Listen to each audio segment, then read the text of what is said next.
After Scipio Africanus defeated Hannibal at the Battle of Zama, he then headed to the city of Carthage.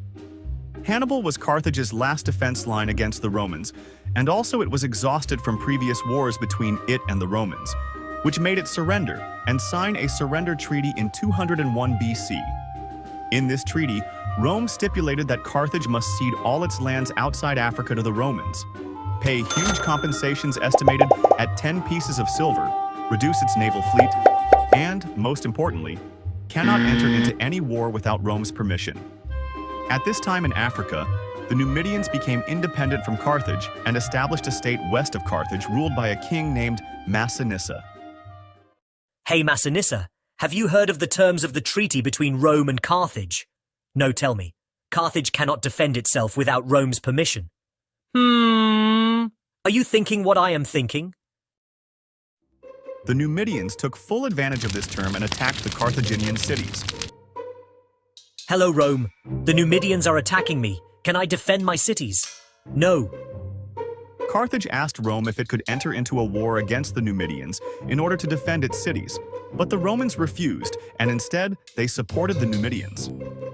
At first, Carthage obeys and complies to the terms of the treaty, but with the Numidians penetrating Carthaginian territory, Carthage has had enough and decided to break the treaty, and in 151 BC, the Carthaginian commander Hasdrubal the Boeotarch gathered an army and counterattacks the Numidians. When Rome heard the news, opinion was divided into two parts. One part that refused to enter into war, and the other part supported the war because of its fear of a Carthaginian victory, which would become a threat to Rome, and also because of its desire to destroy Carthage and get rid of it forever. In 149 BC, Rome sent a large army led by Manius Manilius and Lucius Calpurnius Piso to the port of Utica, not far from Carthage. Carthage wanted to solve the problem diplomatically, so it sent a delegation to the Roman army. Hi, Rome. Is there any way we can solve the problem peacefully? Yes, of course we can, but on one condition. We must disarm you. You must leave the city, and we promise that we will not betray you in the future or destroy your city. Okay. Carthage realized that war was inevitable, and that it had to defend its cities, so they both declared war on each other, and the Third Punic War began. The Romans tried to enter the city by land, but the Carthaginians were able to repel them because of the city's high walls. After this failure, Rome called in the grandson of the hero of the Second Punic War, Scipio Africanus, who had a different strategy.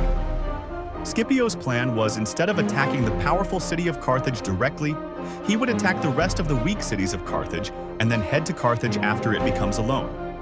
He actually occupied the small cities and then besieged the city of Carthage by sea in order to prevent supplies from reaching it. After months, the Romans were able to penetrate the city walls and committed the most heinous crimes against the Carthaginian people and enslaved all the inhabitants, except for the ruler, Hasdrubal. They also sprinkled salt on the agricultural lands so that no crops would grow there again. Thus, the Carthaginian Empire and the Phoenician civilization ended after it had lasted for 668 years.